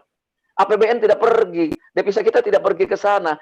Artinya devisa kita sebelum marak sampai 60.000 lebih sekarang ini, itu akan dikelola oleh UMKM. Modal itu akan datang ke sana. Ya. Akan datang ke Ciledug, akan datang ke Pasar Tanah Abang, APBN itu. Akan datang kemana lagi? Ke Serang, akan ke Tasik, semua orang bikin masker. Terbukti apa? Sekarang masker murah di pinggir-pinggir jalan. Artinya apa? Ketika kita membuatnya, kenapa tidak waktu itu terjadi awal gitu. Ya Pak. Awal. Nah, maksud saya kepada Pak Menteri ini masukkan bahwa itulah berubah dari sana paradigma para pemimpin ini yang sudah diamanatkan oleh rakyat, bagaimana mengelola kreativitas ini menjadi itu. Nah, lalu lari ke budaya. Budaya ini salah satunya perubahan paradigma, cara pandang. Nah, sebelum COVID ini, jadi saya tidak ingin selalu COVID ini menjadi kambing hitam. Sebelum COVID kita sudah ada indikator, ada embrio untuk seperti ini. Jadi COVID ini melengkapi Pak Jimmy, menyempurnakan penderitaan, gitu loh. Menyempurnakan penderitaan ya. Iya, menyempurnakan penderitaan. Jadi ya, saya kira itu ya. Sehingga apa yang disampaikan tadi, tataran normatifnya semuanya dengan data, saya kira saya hormati, saya apresiasi. Akan tetapi yang terjadi di lapangan itu more than Pak daripada apa yang ada di riset itu. Jadi yang saya tangkap Pak Miing itu bukan hanya tataran di permukaan aja, tapi lebih deep di dalam. Lebih, karena gini paradigmanya ya. Saya ingin sampaikan, ketika orang ibu-ibu jualan pecel, bukan karena dia punya skill membuat pecel, lalu dia tahu marketing bagaimana orang butuh pecel, bukan. Karena anaknya harus makan, Pak. Ya. Itu. Kalau orang jualan di pasar itu, bukan karena dia punya kepiawaian dagang. Dia terpaksa dagang karena apa? Anaknya harus sekolah. Baik, Pak Miing. Terima kasih banyak. Oleh pemerintah gitu loh. Nah, itu tugas pemerintah dalam membuat kebijakan.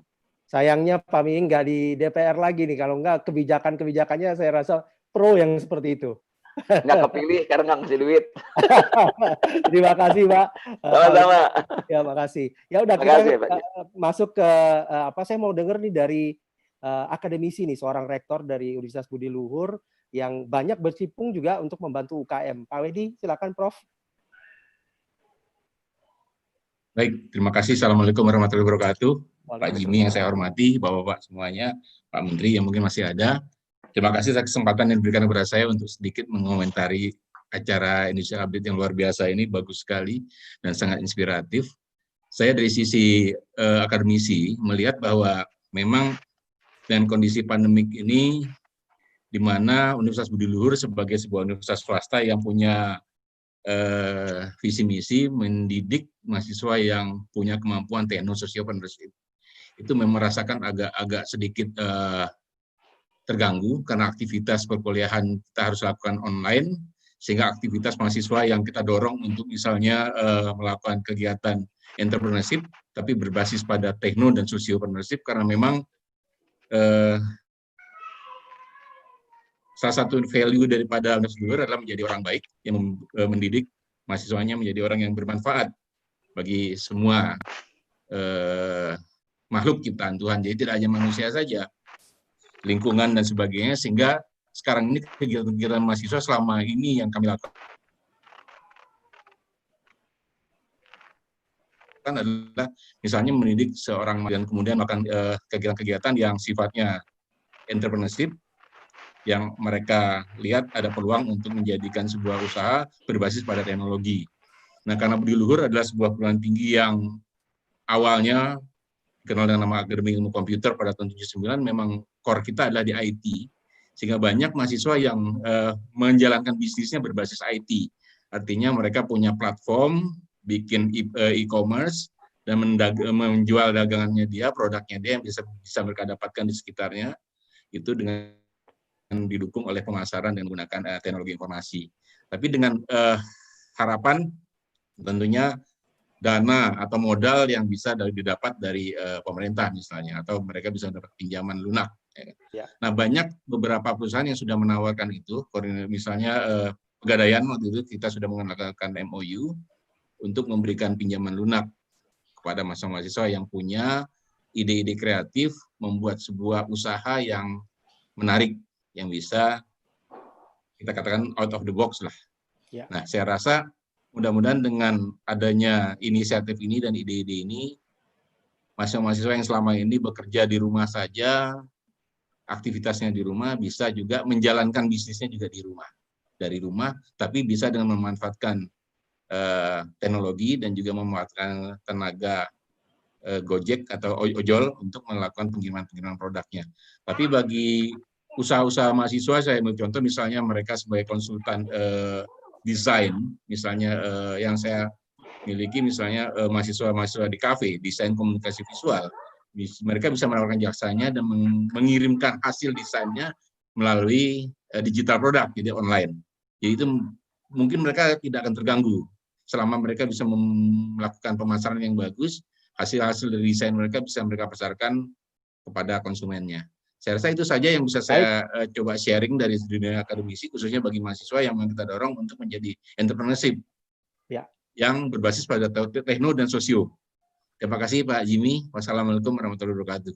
Waalaikumsalam warahmatullahi wabarakatuh. Terima kasih Pak Wendy, Prof. Wendy, ini luar biasa. Jadi memang tadi selain private sector dan juga komunitas dan pemerintah, tentu perlu juga pendorongan dari akademisi, terutama dari mahasiswa ya Pak, ya, yang sebetulnya sangat bisa menjadi jembatan antara the real world dengan dunia akademik tadi gitu, untuk melaksanakan implementasinya gitu. Dan kami sudah, maaf Jimmy, saya lupa, kami juga sudah menerapkan untuk kampus Merdeka, mahasiswa itu tidak harus bikin skripsi.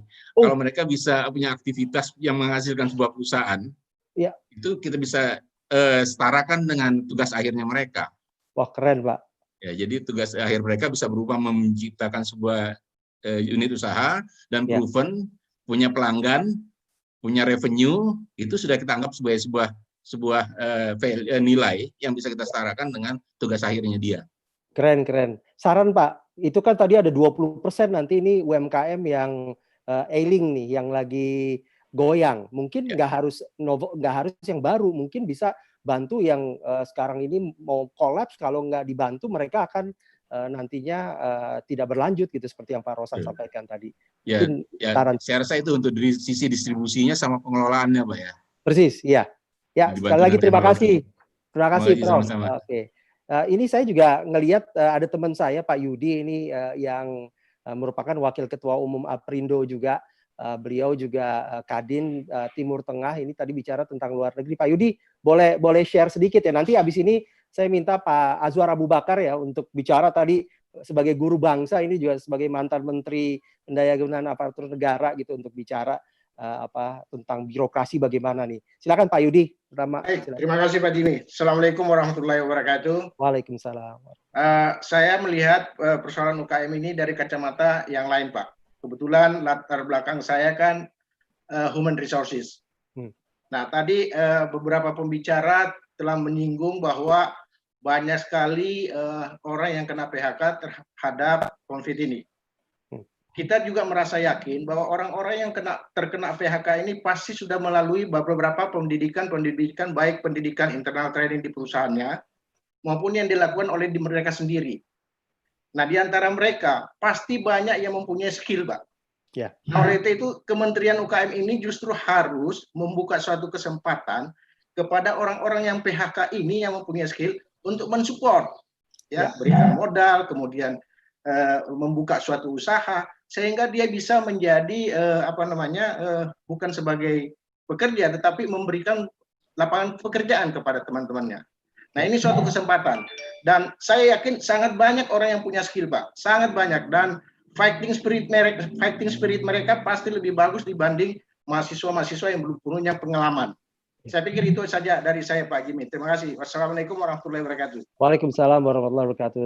Tadi Pak Yudi juga menyampaikan bahwa beliau adalah ahli human resources dan kebetulan lebih banyak di retail. Ini kan sebetulnya bisa ada penghubungan antara UMKM itu dengan wadah untuk menjual ke retail. Kadang-kadang masalahnya nggak nyambung aja, perlu ada bridge, dan masalahnya seringkali karena skills dan informasi yang mereka tidak tahu. Saya rasa ini bisa kita follow up, Pak, nanti. Terima kasih Pak Yudi sekali lagi. Nah, ini kita sekarang mau dengar dari Pak Menteri Azwar Abu Bakar nih, yang sekarang menjadi seorang guru bangsa ini ceritanya. Pak, gimana tuh Pak? Tadi kita cerita tentang UMKM, terus Pak Miing tadi cerita tentang kebudayaan, terus birokrasi ini gimana nih supaya kita tembus gitu. Banyak komplain soalnya kayak tadi Pak Emil sampaikan, masih ada hal-hal yang belum bisa ditembus gitu. Gimana menurut Pak Azwar? Harus di-unmute Pak mungkin? Ya. Assalamualaikum warahmatullahi wabarakatuh. Pak Jimmy, Pak Najib, Pak Dedi Minggu Melar, dan kawan-kawan, saya tiga aja, dan semua kawan yang masih tetap, terutama yang masih mewakili kementerian. Usaha itu persaingan. Jadi yang bertahan itu yang memang survive ya. Tapi coba perhatikan, Tuhan menciptakan lautan. Ada laut lepas, tapi juga ada terumbu karang. Ada yang dalam, ada yang dangkal. Coba lihat terumbu karang di Bunaken, Raja Ampat, atau di Sabang. Itu betul-betul ikan. Ikan kecil. Lebih besar sedikit tempat kakap atau gerapu. Nggak bisa masuk ikan hiu ke situ. Sehingga hidup mereka itu. Setelah besar baru mereka boleh keluar. Jadi ada penangkaran. Jadi makanannya ikan tuna apa? Nanti ada memang udang yang jutaan banyak itu. Ada ikan teri, bebas sana. Jadi mengatur pasar ini, kalau teori Keynes, pemerintah harus ikut ngatur ini. Nggak bebas-bebasnya.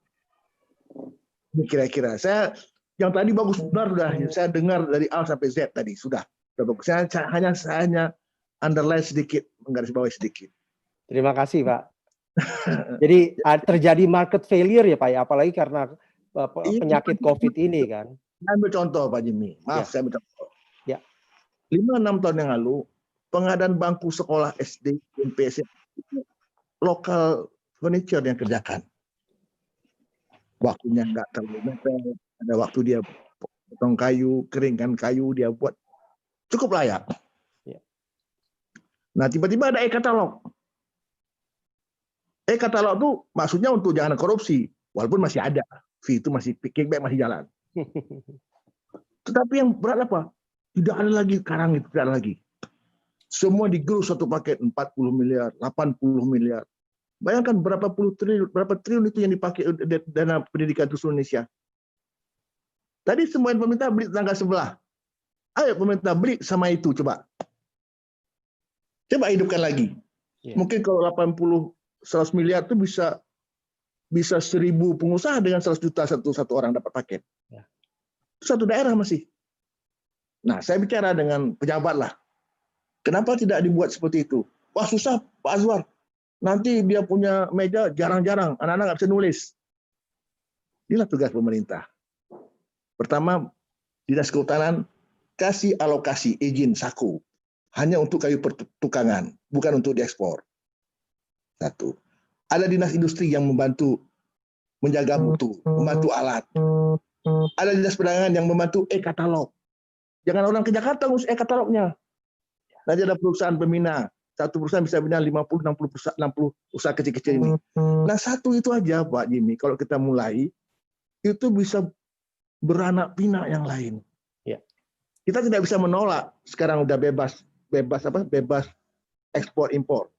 Tapi janganlah biarkan pengadaan itu hanya 4 perusahaan yang di Jakarta, yang barangnya dibawa dari luar 90%. Ya. Ini kasat mata. Saya tidak anti asing, tapi saya kira ini salah satu obat yang bisa kita pakai dan itu akan bisa diperbanyak dengan komunitas-komunitas yang lain. Itu saja Pak, terima kasih. Terima kasih Pak Aswar. Terima kasih. Ini memang gerakan untuk beli produk dalam negeri itu memang saya rasa sangat perlu gitu ya, dan implementasinya yang paling penting. Jadi tadi pemerintah harus harus hadir karena memang terjadi market failure yang disebabkan oleh COVID-19 ini. Nah, yang terakhir saya berharap ini ada dari teman-teman media. Apa boleh mungkin ada, saya lihat di sini ada yang dari Republika atau dari Jakarta Post mungkin terakhir kalau misalnya ini.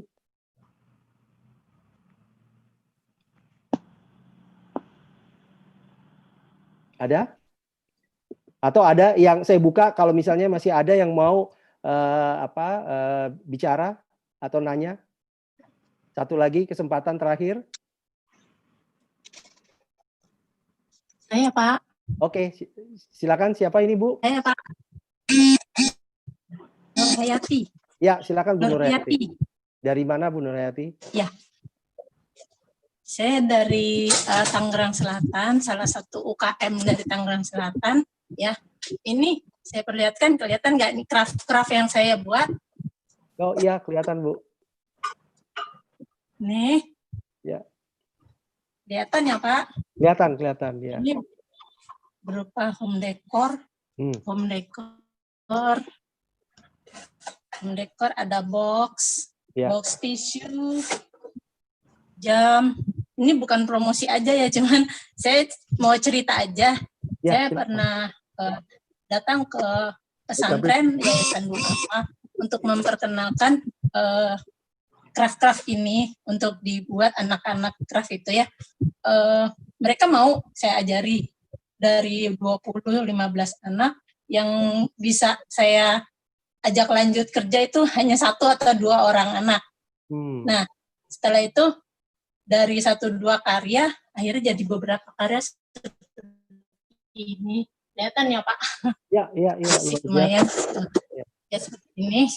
Nah, saya juga pernah ikut, saya coba display di Gramedia, tapi ternyata memang nggak lanjut karena sulit apa ya, pemasaran sulit, terus mendapatkan bahan baku sulit. Jadi menurut saya bagaimana kalau dari pihak pemerintah dapat memberikan bantuan, tapi bukan bantuan berupa dana ya, berupa tenaga skill craft untuk home decor dan lain-lain, didatangkan ke yayasan-yayasan duafa, pesantren-pesantren yang banyak sekali ada di Tangerang Selatan ini sebenarnya Pak. Menurut saya itu salah satu celah yang belum digarap. Nah, jadi semenjak COVID ini, display saya yang di Gramedia saya tarik karena yaitu harus membayar iuran, tapi kan nggak ada penjualan. Jadi ya sudah, daripada bayar aja tapi nggak ada omset, jadi saya tarik ke rumah. Jadi sekarang saya display di rumah. Dan pekerjaan untuk anak-anak yatim juga sekarang udah stop gitu. Dan gitu aja Pak. Baik Bu Nur Hayati, saya rasa kita ikut prihatin juga dan mudah-mudahan bisa nanti ada jalan keluarnya ya, karena tadi memang terima kasih Bu Nur Hayati. Jadi memang kita dengarkan dari berbagai macam pihak tadi, baik dari pelaku seperti Bu Nur Hayati, Mbak Rizka, ada yang pengaruhnya sangat besar seperti ke Bu Nur Hayati, tapi ada juga yang tadi bisa survive gitu. sekarang memang dituntut usahawan ini kreatif dan mencari bagaimana caranya supaya bisa menerapkan strategi yang jitu. Tapi tadi juga Pak Rosan menyampaikan bahwa hasil riset ADB ini sangat inline dengan kondisi kenyataan di lapangan. 50% UKM berdampak dan indikatornya OJK bilang 555 triliun dari total lending perbankan minta direstrukturisasi. Nah, ini inline dengan apa yang tadi Pak Arief dan juga survei dari ADB sampaikan. Pak Edi kemudian juga tadi sudah menyampaikan bahwa memang pemerintah mencoba dengan alokasi dana yang besar 123 triliun untuk memulihkan ekonomi UMKM, dan tapi totalnya memang baru masih relatif belum besar gitu ya, masih di bawah 10%, walaupun itu udah kerja keras gitu. Nah, kita berharap bahwa ini tentunya bisa dijalankan lebih baik lagi, dan mudah-mudahan juga masukan-masukan hari ini baik itu dari asosiasi, dari akademisi, kemudian dari pelaku dan juga dari International Development Bank, bahkan juga dari luar negeri seperti dari Singapura, ini memberikan satu masukan-masukan yang bisa nantinya diolah untuk menghasilkan kebijakan-kebijakan yang tepat sasaran untuk UMKM yang tepat sasaran agar benar-benar mereka bisa survive, terutama yang Pak Rosa sampaikan tadi, the 20% yang bisa jadi nanti permanently impaired gitu kan, 20% yang mungkin nggak bisa lanjut gitu karena mereka bangkitnya susah sekali. Saya rasa itu kesimpulan yang dapat kami ambil. Mudah-mudahan ini bisa jadi masukan-masukan. Saya yakin masih banyak lagi masukan. Tadi Pak Fajar Informanto, ada Pak Irfan Wahyudi memberikan masukan-masukan. Tapi kalau kita bahas lagi nanti mungkin akan sampai malam gitu. Jadi mohon izin kita akhiri dulu sesi hari ini. Tapi insya Allah nanti masukan-masukan itu akan kita kumpulkan. Kita akan lakukan lagi mudah-mudahan FGD berikutnya dalam rangka memperkuat kolaborasi antar pemangku kepentingan, terutama kalau kita lihat pentahelix konsep ABGCM, akademisi, business, government, communities, dan media. Mudah-mudahan juga media akan amplifikasi suara-suara ini sehingga ada tekanan-tekanan dan juga ada keinginan-keinginan yang nantinya bisa membuat kita bisa kuat. Bersama kita bisa. Saya Jimmy Gani dari Orbitin mengucapkan terima kasih kepada bapak-bapak dan ibu-ibu yang hadir sampai sekarang ini. Kalau misalnya ada yang tadi nggak bisa nonton sampai dari awal sampai akhir, ini juga akan ditayangkan nanti di YouTube channel kita. Saya kembalikan lagi, Memo. Oke, luar biasa Pak Jimmy dan para narasumber kita yang sudah memberikan pemaparan-pemaparannya, dan juga diberikan oleh para yang tadi Pak Jimmy bilang bahwa pentahelix sudah hampir sudah menyampaikan konsep-konsepnya, dan selanjutnya berarti selesai sudah Pak Jimmy acara kita. Oke. Jadi selanjutnya nanti Bapak Ibu di chat-chat juga, mohon maaf beberapa pertanyaan tidak bisa kita jawab karena waktu kita juga memang sudah menunjukkan sudah selesai. Dan nanti pertanyaan-pertanyaan itu pun nanti akan kita bawa kepada seri-seri selanjutnya. Dan juga ada beberapa chat tadi kayak Pak Idam menyampaikan bahwa ke depan kita bisa melakukan kolaborasi. Silahkan saja Pak, Orbitin selalu siap untuk bisa berkolaborasi kepada siapapun, terutama dalam hal untuk membangun dan mendevelop para UMKM di Indonesia. Jadi selanjutnya kita pun akan aktif di sosial media kita, di YouTube kita Orbitin ID, dengan Instagram kita Orbitin ID. Jadi silakan saja Bapak Ibu semuanya kunjungi semuanya ke sana, dan kita selalu update untuk event-event kita selanjutnya. Itu saja. Siap. Saya lupa, sebelum kita closing, kita foto dulu dong. Oh iya Pak, wah saya juga ternyata anak milenials masih kalah ya Pak dengan anak. Jadi saya aja nggak ingat berfoto Pak, yang masih milenials. Walaupun kolonial gaya milenial kan. Bapak Ibu semuanya mohon izin kalau bisa fotonya videonya ditampilkan semuanya untuk jadi bahan dokumentasi kita. Baik, oke. Untuk slide pertama di tim sekarang di screenshot ya. 3, 2, 1. Slide yang kedua. 3, 2, 1. Slide yang ketiga, 3, 2, 1. Sudah Pak? Ya, Oke, demikian saja acara kita hari ini dan saya tutup. Wabillahi taufiq wal hidayah. Wassalamualaikum warahmatullahi wabarakatuh. Sukses semuanya Bapak Ibu. Dan kita Oke Pak Jimmy, terima kasih Jimmy. Terima kasih Pak Irfan. Terima kasih semuanya. Terima kasih Pak Indonesia. Selamat Pak Jimmy, saya pamit. Keren. Tunggu undangan selanjutnya.